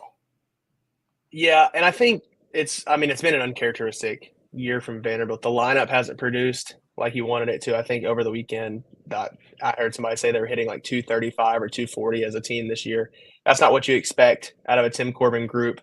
And the pitching staff has not been what you expect. When you think of Vanderbilt pitching, you're talking Kumar Rocker and some of those guys who have been premier aces. And this year, I don't know if they have that one guy they can roll out. But like you said, Devin Futrell has really looked good in that midweek. And I bet Tim Corbin wishes he would have had him for a start sometime this weekend as well. But J.D. Thompson looked really good on Sunday. And I think, Mo, to your point about Tim Corbin calling out his team's pride, you saw that with a little bit of the chippiness that you had in that Sunday game. J.D. Thompson came off the mound at one point mocking Tennessee, who probably was saying that he had to use sticky stuff to beat earlier in the year, and he got a 2-game suspension. So now he mocked them with the sticky, kind of rubbing his forearm motion coming off the field. And umpires warned both dugouts because they know exactly how that'll end up if they don't. So I think you could tell on Sunday there was a little bit of pride there. And also to get rid of that kind of Tennessee win streak. It had been 9 games. Tennessee was about to push it to 10. Sure. Knowing Vanderbilt baseball, it's crazy for any team to have that long of a win streak against them under Tim Corbin, especially Tennessee, which was until recently really an up-and-coming program. So I agree. I think there's a little bit of extra motivation, extra juice in that Vanderbilt dugout on Sunday. Yeah. Speaking of kind of emotions, Caleb, I wanted to ask, we kind of teased this series last week, and we talked about how Vanderbilt's fan base is growing a little weary of what they've seen on the field this year. And we also obviously know that Tennessee is playing well and likes to travel. How were the vibes in terms of a crowd perspective this weekend with the two teams and their fan bases? Yeah, I think Sunday kind of salvaged it a little bit, because going into that Sunday game, I saw people making fun of Vanderbilt fans on Facebook and Twitter, talking about how they were posting that people were selling their season tickets to Tennessee fans. There was orange all in the stands. I know two friends that did that, just for the record. 2 Vanderbilt fans that did that. There you go. They're part of the problem, according to Vanderbilt Facebook and Twitter. But yeah, I think overall Vanderbilt fans, especially going into Sunday, have been weary. And I think it's kind of from the outside looking in. Obviously, I'm not covering Vanderbilt every day, but it seems like it's a 2 or 3 year kind of spill that this has kind of been going on, where Vanderbilt fans are slowly growing more weary of what's happening at baseball. I feel like the program has kind of slowed down to an extent. But Tennessee-wise, Tennessee fans are at their peak right now for baseball. Every other sport is over. You've got softball hosting down the road and baseball, the number 1 team in the country. So Tennessee fans have to go to something, and I feel like this weekend it was that Vanderbilt series. And it seemed like a very large conglomerate. We've seen other sports. I don't want to talk about, for Vandy fans who might be listening, the horrors that are anytime Tennessee goes to Memorial Gymnasium, and it's basically a home game for Tennessee. But, we've seen the fans travel to Nashville well before, and I think this weekend was about the same. But like I said, the vibes for Tennessee fans are really good Friday, Saturday. I think Sunday salvaged it a little bit for Vanderbilt, showed some of that pride and kind of gets the news cycle changed a little bit going into the week, that you end the weekend on a high note. But before that, I felt like morale was pretty low from just my take of the crowd and social media posts and all of the above, really.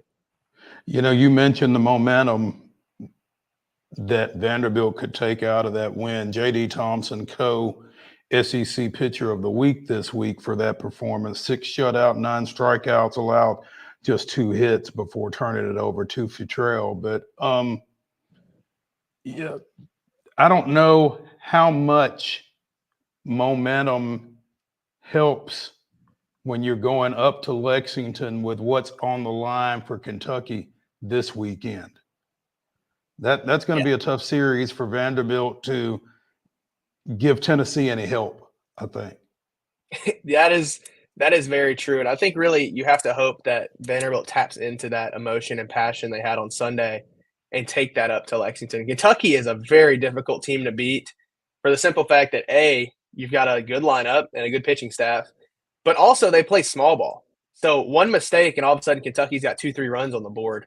Like if your catcher stands up and throws it into right field. Tennessee ran into the same problem. They had some errors when they went up to Lexington and dropped a game up there. That's what Kentucky wants you to do. They want to keep the game close, and then once they get you within striking distance, make the defense mess up, put pressure on the defense every inning, and force an error. And that's tough, especially when you're playing at their place, to field it perfectly and then also hope to get some runs across the board on a very good lineup. So I know Tennessee fans will be paying attention to that series to see if Kentucky doesn't falter and drop one there. But, I mean, Kentucky this weekend had a big series at Florida, too, picked up 2 extra inning wins where it seemed like Florida was going to beat them. And obviously Tennessee fans would have been pretty happy with that. And then Kentucky came back in extras to steal those wins. So it's going to be a tough series for sure. Kentucky, I think, got exposed a little bit when Tennessee went up there. But the way they play baseball, if you put up a 5 spot or a 6 spot, that's what you'll take. You just have to lose that game. If Kentucky keeps you close, though, it's a very difficult team to beat. Caleb JARREAU of the Daily Beacon joining us here on Main Street Sports Today, presented by TOA of Columbia. You mentioned Kavares Tears and that opposite field home run in Friday night's victory. And, I saw that and I wasn't sure that it was going to be high enough to get up over the big wall out there. But KT has had a way of getting some big hits for this team this year. And as a former Columbia Academy standout, we love to see it down in this area.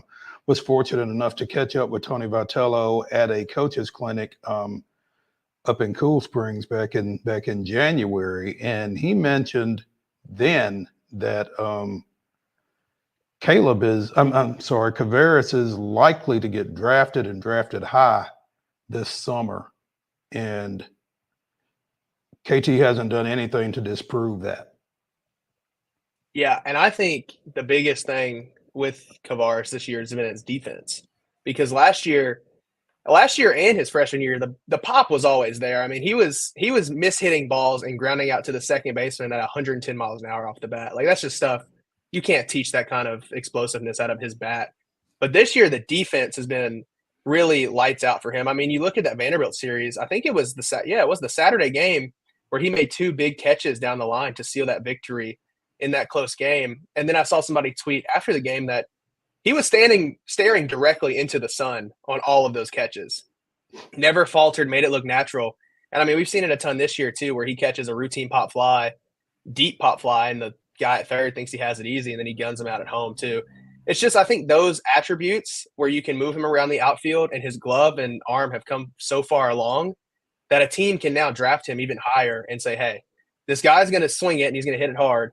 And also we can throw him in the outfield and expect a plus arm with a good glove as well. So I think right now his tools and his skill set make him a really good draft prospect. And this year, knock on wood, he's been healthy the whole year, which was a question coming into the season. He had some hamstring and some quad issues. I think he missed 1 game this year with a hamstring. Didn't look like it affected him at all this past weekend against Vanderbilt. So now he was down for some of the Florida series with some back issues, was he not? I thought it was leg. Okay, you're closer to it than I am, but yeah. Either way, though, it didn't affect him long term like some of his previous injuries. Like I remember last year, he was hurt for the end of the year. I think a hamstring at the end of last season. Went to the Appy League, had 1 or 2 games where he finished like 4 for 4, and then had a re-injury. So I think rehabbing over the summer and the fall, getting back in the lab, learning some defense, getting better at defense, taking a lot of reps in the outfield. Every time I went to the ballpark to watch a scrimmage or something. He was the first guy out there taking defensive reps and last guy out there as well. So I feel like this season has been a really good year for his draft stock. And like you said, Tony Vitello called it. It's no surprise. No surprise to him that Kavaris has done this, being with him every day. But it's been fun to watch his progression, and now that he's healthy, really what he can do in this lineup. Absolutely. Caleb, I'm curious, as we get ready to head into the SEC tournament, obviously the 1 seed is kind of your goal. What's something that Tennessee, in your mind at least, needs to fine tune, an area of either weakness or something that maybe not necessarily a weakness, but something they know they could get a little bit better at as they get ready to roll into postseason play? I think defensively, there's some areas that raise questions. You have some stray errors. The DH spot is another big question with this lineup. It's been a rotating door, and kind of intentionally, so Tony Vitello can keep working options. You look at Sunday, Robin Villanueva filled in that DH spot, struggled, didn't get much, didn't have much success at all. Nobody got a hit besides Dylan Dreiling. And then you look at some of the other days. I mean, Cannon Peebles filled in the DH spot, and while he struggled hitting when he caught, he went right into the DH spot and hit a home run. So I think nailing down your consistent everyday DH or guys that you want to put in that spot, maybe if you're facing a righty on the lefty on the mound, what the guy looks like, situational things. And then just overall, I think nailing down your pitching rotation. You have a lot of guys in this bullpen who you know what they can do, but there's some outings that haven't been as consistent. You look at like a Kirby Connell this weekend. Obviously, Kirby's been here 5-6 years. You know what he can give this team. Still didn't have the best outing on this weekend. So I think consistency in the bullpen. Also, if A.J. Russell comes back healthy, he's been dealing with injuries, so throwing bullpens here and there. Can he get back and maybe pitch one of those early games in Hoover and kind of use, 2-3 innings against whoever Tennessee faces first, which would probably be a subpar SEC team? Can he use that to kind of parlay himself into the postseason? So I think there's some ironing out of consistency on the mound, kind of getting your rotation set, and then finding consistent DH guys that you want to roll with. Other than that, though, I feel like this team is really solid. I mean, they hit 1 through 9. And there's no lack of power in the lineup. Your guys who you lean on the most on the mound have been consistent, so you can get those. I just worry in a tournament setting like a Hoover or an Omaha or even a regional to some extent, can you roll out 4 or 5 days in a row and have consistent arms on the mound? Like I said, there's a lot of guys in this bullpen, a lot of guys who can pitch, just got to get that consistency. AJ is another local kid for us, Caleb, a former Franklin standout. Admiral stand up. What has been his injury situation, and how close do you feel like he is, from what you can tell, to being able to come back and contribute? I don't think his injury has been anything serious. If I remember correctly, he's kind of had some soreness, like an oblique kind of side injury, which, like, if you injure an oblique in football, you're fine. But in baseball, that's everything is rotation, throwing, and spinning. So I want to say that's what his injury was, if I remember correctly. He's slowly worked back, and I think part of the reason he's not back yet is Tennessee is not, like, calling for him to be back right now. They don't really need him at this moment because they have consistent guys to roll out. Going into the postseason, imagine adding A.J. Russell to this rotation that you've got. You've got A.J. Causey, Nate Snead, all these guys who have had very good outings, very good seasons so far. Mix in Drew Beam as a veteran. Mix in A.J. Russell, who Tony Vitello said could have the most talent of any pitcher he's ever had at Tennessee. And then that can extend this team's ceiling even further. So I don't think he's not back yet out of injury concern or out of, it's a serious injury. I think he's not back yet because there's no need to rush him back for, a series.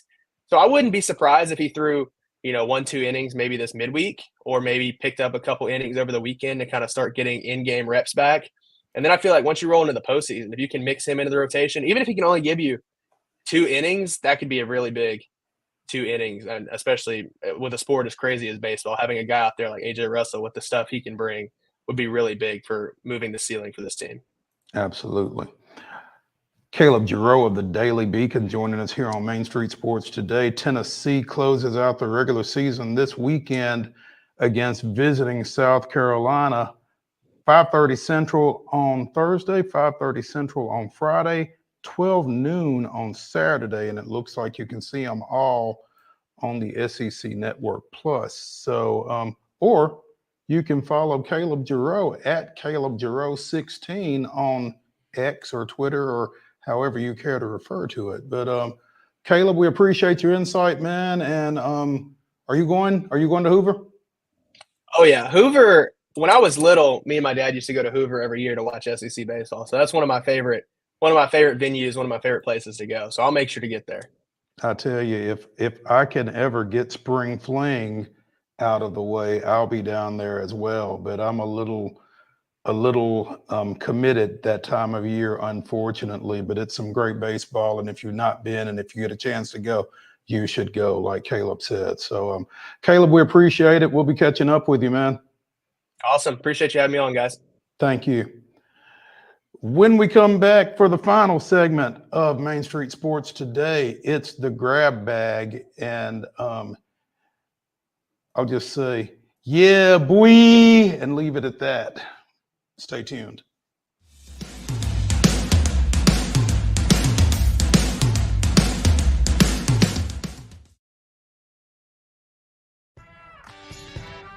I'm Maurice Patton, and on Main Street Sports Today, we bring you the voices of your favorite teams from preps to pros. Otherwise known as the VOT, Mike Keith. The bottom line is we can teach Will Levis woke. I just don't know who's going to work with you on your base stealing now that EY's gone. Well, that has nowhere to go but up.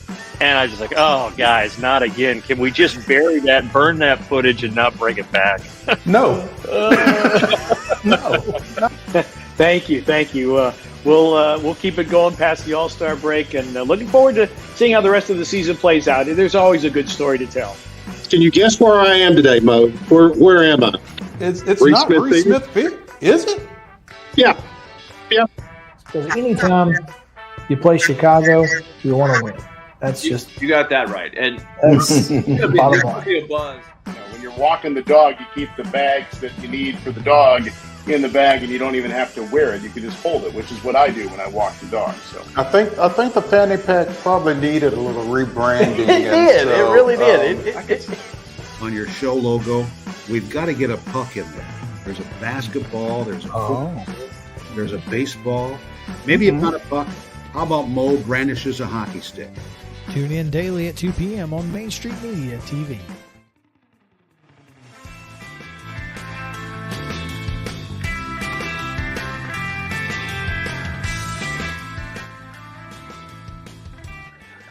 The final segment of the Monday Mirror here on Main Street Sports Today, presented by the Tennessee Orthopedic Alliance of Columbia. We're coming to you from the Lee Company Studios. Well, I'm coming to you from the Lee Company Studios here on West 7th in Columbia.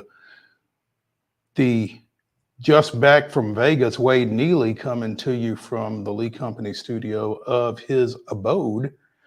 And Wade, I'm not sure that you're old enough to remember the Bo Knows Nike commercials. Is that in your wheelhouse? Familiar enough. I mean, it wasn't. I wasn't watching it live per se, but yeah. Oh yeah, it's back in the day, and then the lore of great campaigns. Well, I thought about this when I saw this article after seeing a tweet about this topic over the weekend, and it's funny. You know, we talked on the show last week about Snoop Dogg endorsing or sponsoring a postseason bowl game in the next football bowl season. And apparently Flavor Flav said, "Hold my drink." And my thought was, Flavor Flav knows water polo? Apparently, someone tweeted something. A Team USA water polo player, Maggie Steffens, tweeted that she was seeking support for the women's water polo team. And Flavor Flav answered, said, "As a girl dad and supporter of all women's sports, I'm going to personally sponsor you, my girl, whatever you need. And I'm going to sponsor the whole team." That's a Flavor Flav promise. He is actually finalizing a deal that will make him the sponsor of the United States women's water polo team and official hype man, of course. Well, yeah. because I mean, if Flava ain't hyping, then what is he doing, right? So he has already begun hyping up the team's players on social media. Spoke to the Associated Press. When I come out and I watch this water polo team, I'm going to be the biggest hype man they ever had in their life. I'm going to be bigger than any cheerleader they had in their life. I'm going to cheer this team on, and I'm going to cheer this team into winning a gold medal. So. Hey, now I had to look this up, and I'm not accusing Flava Flav of being a little bit of a front runner. But I'm just pointing out that they have won 3 golds in a row. So I mean, if he's going to get in, he better get in now, because this is the time to get in, huh? After 2024, I had to look this up. Yeah, they've won 3 golds in a row, and you're right.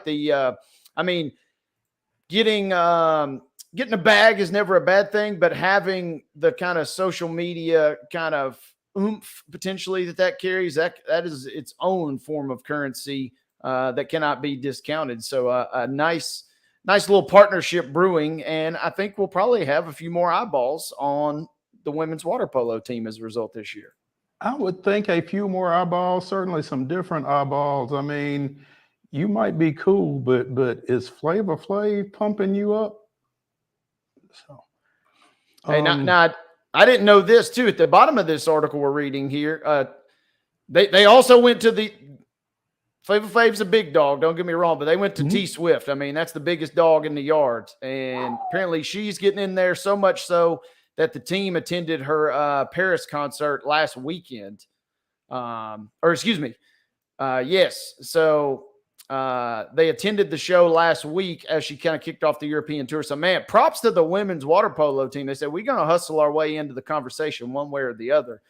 And there we go. All creating a little buzz. Get a little buzz going into Paris this summer. Wade, this fall, how would you like to be a Middle Tennessee high school golfer and taking the course with, by then, Brentwood Academy junior Blades Brown,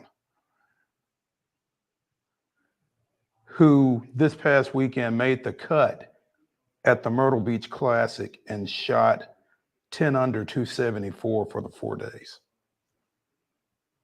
That's unreal. We talk about amateurs doing well, but you're 16. Holy cow, man. 2 weeks ago, I guess, or a little bit ago, 14-year-old Miles Russell contended in a Corn Ferry Tour event, which is not the PGA, but it's maybe the minor league tour, essentially. 16-year-old Chris Kim made the cut at the CJ Cup Byron Nelson last week. And now Blades Brown, who I think is a 2-time defending state champion, maybe in Division II AA, makes the cut at Myrtle Beach.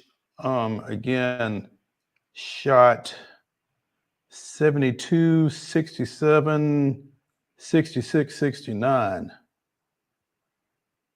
for the 4 days. I mean, there are full-grown men that aren't doing that, you know? Mm-mm. And this is a 16-year-old going out and going low 3 days in a row like that. I mean, it's mind-boggling. Third straight state championship. And, that bears the question, and I think I know the answer, but you never know. I wonder what Blades thinks. Which is the more impressive feat, winning 3 straight state championships or making the cut at this event here? And we could maybe debate which the values and merits of both, but I feel like you probably kind of like that UT softball question we asked Teresa about, Yeah, it's cool winning the conference championship for Tennessee, but you got your eyes on bigger things. And Blades Brown, as good as he is, winning the state titles is cool and all, but you mean you're telling me I'm out here, playing with Jordan Spieth and guys like this and holding my own? That's a bigger scenario at that point.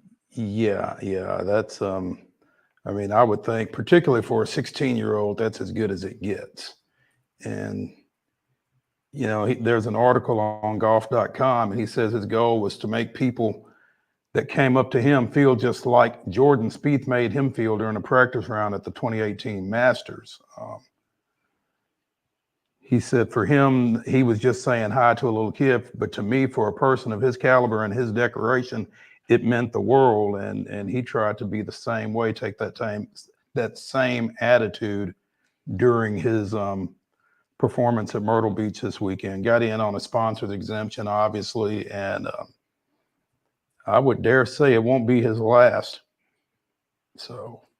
No, he's this is the rivalry we didn't know we needed, Mo. We're gonna have Blades Brown and Charlie Woods getting ready to be going at it here on the big tour before too long. He's 15 and Blades 16, so buckle up. We got a future rivalry coming our way. Absolutely. Wade, you have made an entry into the grab bag, you know, relative to something that I mentioned earlier in the show. You were in Vegas this past weekend and you ran across a pretty recognizable individual. Yes. Yeah. There's he's recognizable. For some reason, if folks don't know, that is the Raiders and Las Vegas Aces, which more on that in a second, owner Mark Davis. And his haircut is the topic of many points of discussion over the years. Most points of discussion over so the much, years. so much so. And the quick story goes is that my girlfriend goes to this event every year. She saw me, she saw him last year and she said, "Hey, I think there's some famous sports guy there or at this event. I don't know who he is though." And I said, "What does he look like?" And she said, "Well, he has an interesting haircut." And I said, "That's Mark Davis." And she Googled him and she said, "You're absolutely right." I said, "Yeah, that's all you needed to say." So once you see it, it actually looked better in person than I think he gets credit for on the internet. I don't know if he dolled it up for the event, but he was still looking good. And we did talk briefly. Told him I was a big Aces fan. I love our girl Alicia Clark.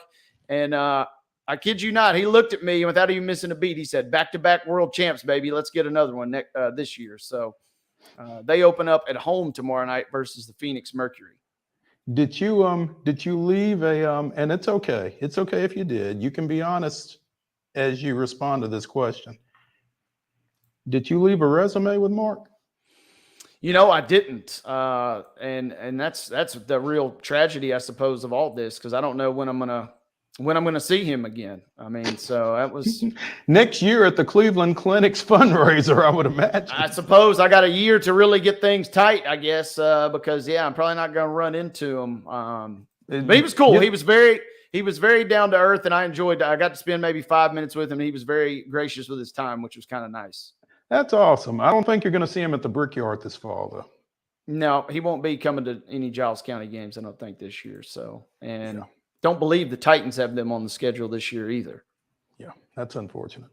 Nashville Cats fell to 1-2 on Mother's Day with their 50-30 loss to the Salina Liberty at Municipal. They will play at F&M Arena in Clarksville on Saturday against an opponent to be named later, I guess. I mean, it's not even mentioned in this Nashville Cats release. So as we've discussed, the AFL not on the most solid of ground right now. So definitely something to keep an eye on there. Brad Keselowski snaps a long losing streak with his win at Darlington this weekend. We'll have to ask Heather about that on Wednesday. I feel like she has been hinting at that to be coming down the pike. So we'll stay tuned for that one. But good win for him.